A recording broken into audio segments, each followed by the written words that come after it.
It's 3 o'clock. We'll call this afternoon's meeting of the Diversion Authority Land Management Committee to order for April 23rd. And the first item we will do is a roll call, please. Paul? Thank you, Chair. First of all, let me give apologies from Dawn. She's unable to make it, so sorry you're stuck with me today. So, going through the roll call, Mr. Campbell. Here. Mrs. Sherling. I'm here. Mr. Hendrickson. Here. Mr. Olson. Here. Mr. Breitling. Ms. Monjo. Ms. Preston. Mr. Zimmerman. Here. Mr. Stamnus. Here. Ms. Derrig. Here. And Mr. Bourboon. Here. That is all. Quorum present. All right, thank you. And just for everybody's information, Mary Sherling had asked that I chair this because she's out of town, and it makes it a little bit more convenient working it this way. So with that, we will, and I do note that Arlette is also present.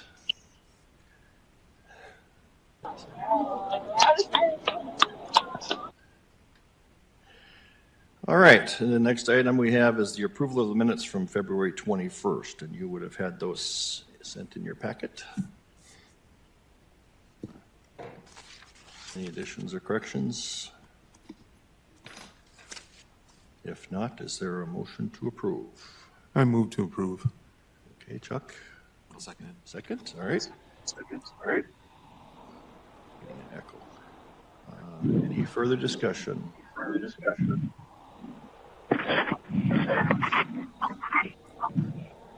All in favor signify by saying aye. Aye. I think we're going to have to ask somebody online to mute. We're getting some feedback here. So.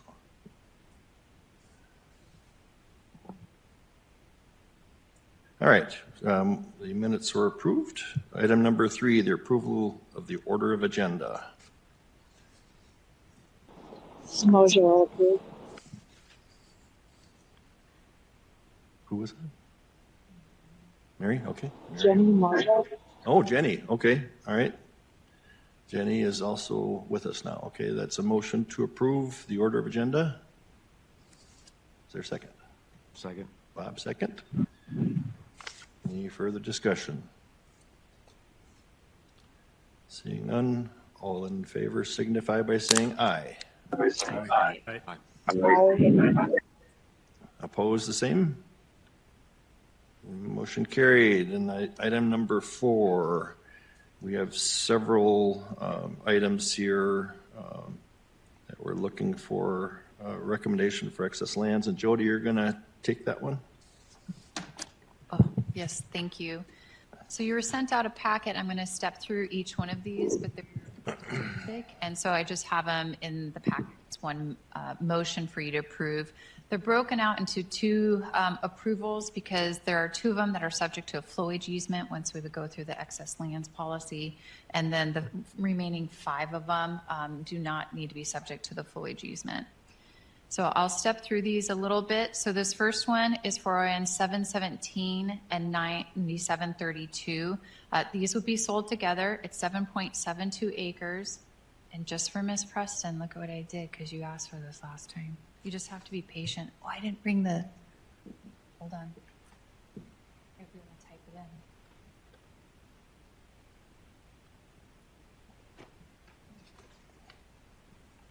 I think you'd ask for better maps so you could see the location of them last time.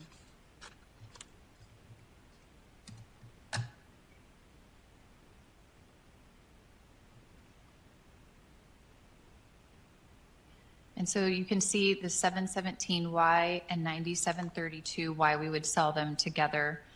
They're pretty small strips over there. They're going to be on the western side of the channel. You can see this is I-29 right here.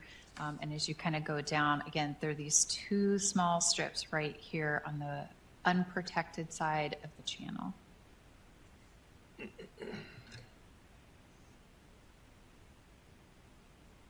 You can see that we did purchase these for a little bit over $1.4 million. That was, and we're going to request that the board or the committee approve a $9,900 per acre rate, which matches the purchase price for a total sale of $76,000. Are there any questions on this one?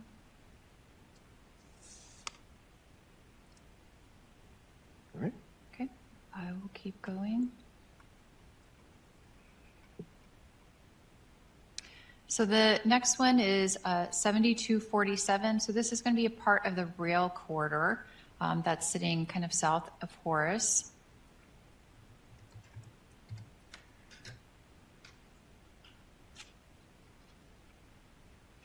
And if you recall, at the last Lands Committee meeting, the committee did give me direction on how we would break these up and sell these.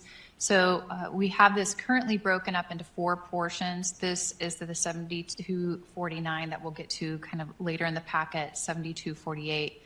This is the 7247, and then everything north of Liberty Lane, we currently have a 7234. That is not coming before you today. We'll continue to kind of work through these. They're a little bit more complex. They take a little bit more effort from our team's part, get them prepared and bring them forward for a recommendation. So right now, what you'll see is this one's kind of split in half. The neighboring property owner right here was able to purchase up to the middle of the corridor directly from BNSF. So what we have is this strip that abuts the neighboring property owners and then pulling it directly up to Liberty Lane.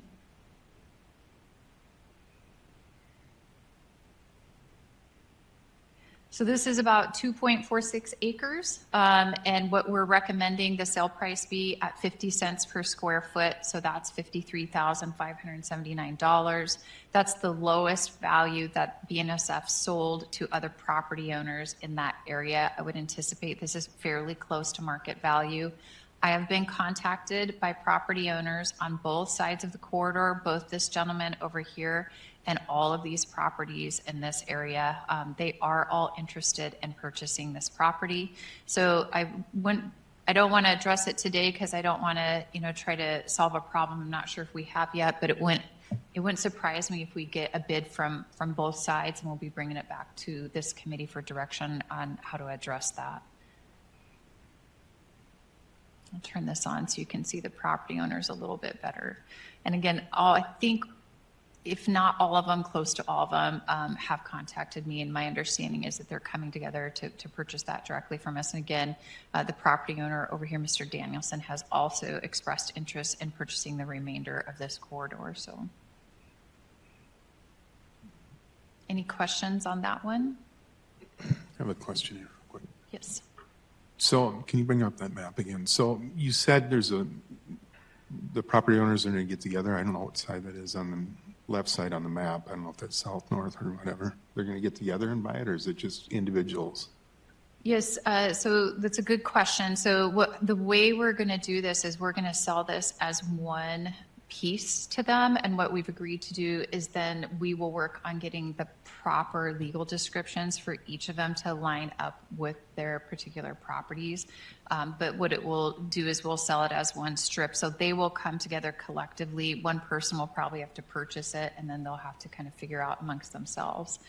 They're all very comfortable with that. My understanding from talking to most of the property owners up here is they've been maintaining the land right up abutting to this rail corridor in the past. And they kind of treat it as their own now. And so they have a lot of interest in that. And then, of course, in talking with Mr. Bakigard, we do have an obligation to go out there and remove the ballast. So we've been notifying them that we'll maintain a right of entry to get that completed in an appropriate amount of time to meet our obligations with the permitting agency.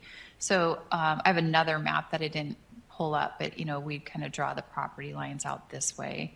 And then that way, amongst themselves, they can determine how much property they would have at that 50 cents per square foot if they get it, comparatively to their neighbor over here. But they seem to, since they've all communicated with me, I do anticipate that they'll put in a bid for it. So, thank you. did I answer your question? Yeah, absolutely. Okay. So the next one then, unless you guys have additional questions on that one, is going to be the 7248. So that's that smaller parcel next to it. You guys get quite a bit of information in your packet. So you can see all the property owners' names in here that would receive notification about purchasing that property. So this one is going to be just over an acre. It's a pretty small piece.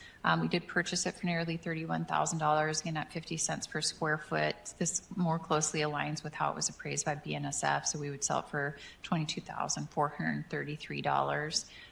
If I go back over to this map so you can see a little bit better, the 7248, they were not allowed to purchase this directly from the railroad. So if you're wondering why some of them didn't, it's just in the statute, the railroad statute of who they could offer it to or had to offer it to and who they didn't. So that's why they were not allowed to purchase it. They have reached out to me as well, and they are also interested in purchasing. They would own then both sides of this, so they're interested in purchasing this. So I do expect when this goes to the neighboring property owners that they'll go ahead and purchase that.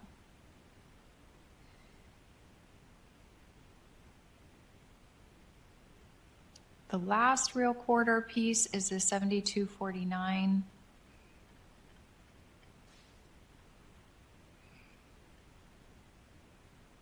This is just under 4 acres, so sitting at 3.9 acres. Get a little bit higher of a purchase price just because of how the railroad had appraised that. Again, we're going to recommend the 50 cents per square foot, and so we'd sell it for $84,942. This one, I've had several phone calls from the property owners along in here interested in purchasing it. I've not received a phone call from this property owner. Again, it's not been made public. We're selling these. It hasn't been authorized. They haven't been notified, so they still may be interested in purchasing it. I did speak with a property owner in here yesterday, and he was wondering if they'd be allowed the opportunity to just purchase up to the center line of the corridor. And I said only if this southern neighbor would be willing to purchase the remaining of this. Otherwise, the deal is that they kind of purchase the full corridor. So we'll see. It does sound like, again, all these neighbors are also coming together and they are also interested in purchasing it as a group, and then they go through and plat it out. So each of it would belong to the individual property owners. And a couple of them, what I found kind of interesting is like this gentleman already has a structure within kind of the fee title limits. And so they've been building back there for years already, and again, have been treating this as their land already. So a lot of them are excited and anxious because they're nervous that if they don't own it, they would have to go in and remove a bunch of structures. So for a lot of these, this is a good opportunity for them. Are there any questions on the rail corridor portions of the excess lands? Before we go, do we have any questions by anyone online? I don't, because I don't have access to hands or anything like that. So, Jody, this is Mary. With in the exposing. Mary, you're cutting out. I was just asking if Jody sees any controversy at all. These are pretty cut and dry. I realize each one is different, so they have to be treated individually, but wondering if our policy works. Yeah, Commissioner Sherling, it's a good question. I don't see any controversy on any of them, with the exception that if we got 2 bids in at the asking price, kind of what would be the next step for that. And so again, I would hope if that happens, then we'll work on coming with a couple of potential solutions for this committee to give us guidance on that. I know the property owner that has already purchased his portion of the corridor, I mean, there might be a perception that he already has his portion, we should sell it to the neighbors. I've heard through rumors, not from him directly, not from a developer, that he's actually selling that farmland over there to a developer. And so this would certainly benefit that sale to be able to kind of extend those property lines in the back. If you recall, these are heavily deed restricted, and so nothing can be built on the footprint of the channel for 99 years, essentially. You can build it outbuilding if Horace approves it, through the permitting process. We can't build a home, but you can get a larger lot in there by purchasing this. But again, that's a little bit more hearsay. And so we'll see when the time comes, if that time comes, if we need to bring it back and seek guidance. By the time we get these letters out and then we wait for the 30 days and, first it goes to the member entities, then it's going to go to the BNSF. The letters won't go to the property owners probably till mid-July. And so you wouldn't hear this coming back to this committee until August if there was any concern about two bids coming back in at the same price. So. Okay, thank you. All right, do you have a couple more? I do have a couple more. So the next one is going to be 877. So this is one where we're going to reserve the right to maintain a flowage easement.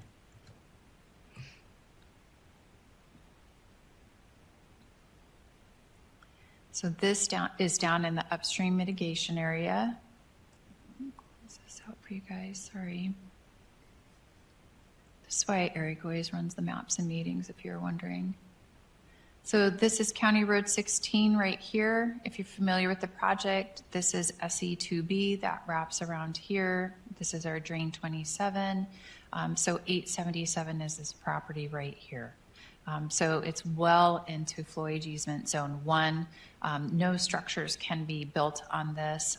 There's pretty heavy restrictions on it. It's a rural residential site, so it's sitting at 2.75 acres. The full take was just under $258,000. Again, that's to purchase the structure on it. We are recommending that the base price be based off of $5,000 per acre. So that's $13,750. This is one where we will reserve the right to remove the trees until the end of 2026. We need several trees off of multiple parcels for the Cheyenne and Maple benching projects. This has viable trees on it that can be used for that. When we go use those trees, they tip them, so they want the root balls off of those, so we will have to do some mitigation on site. The tenant or the farmer, whoever gets this, there's still going to be some compaction issues when they turn this back into tillable lands. We don't think it's quite at the value that tillable land in this area with the flowage easement is going for, but we are increasing the price a bit just because we'll be doing a lot of the mitigation on this to remove those trees so it can get back into tillable acreage. And right now, this is just under a contract with JT Lawn Services for mowing and weeding, so it's not being leased out to anybody. It's really just an expense to the project as of today.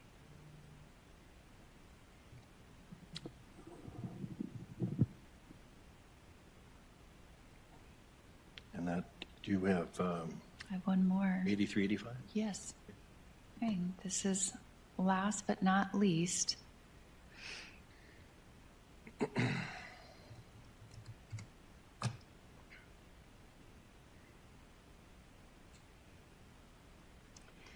And so again, this property is right off of County Road 16 as well. It's been fully mitigated, so the structures have been removed. Sorry about that. Got a little click happy on you.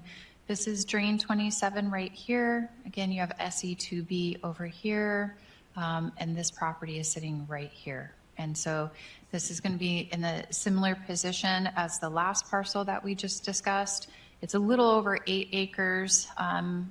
And we did have a home sitting out there, so we paid about $500,000 for that. We are recommending that it be sold for $40,400 based off that $5,000 an acre. And again, we will be reserving the right to remove trees on this until the end of 2026. And we do currently have a mowing and weeding contract on this to maintain it.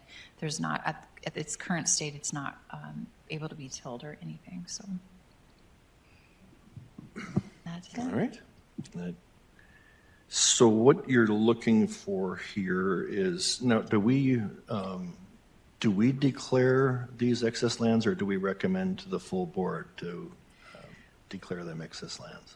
Well, really, the executive director declares them excess land. Okay. So when I have the executive director sign off on these, then what I'm doing is bringing it forward essentially for your blessing. And so I'm just asking you to approve it. I'd take it to Cass County Joint because, again, I want them to be aware and I want them to be supportive of the value that we've placed on everything. And then I do bring them to the MFDA board again so that the board is aware and approves of the value So you're really approving that we can move forward with the process of the policy, so. Okay. So one motion would cover them all then, is that correct? Yeah, I have it separated out in these two because on the first 5, I don't need to retain a flowage easement, but on these last 2, I do. And so if you can read them, and maybe you have 2 separate recommendations, Okay.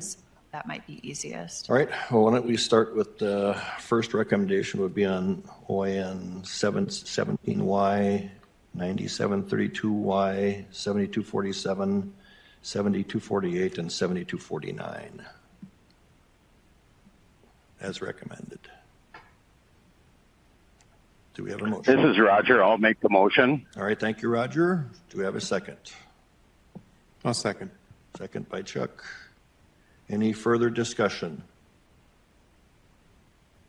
Roll call vote, please.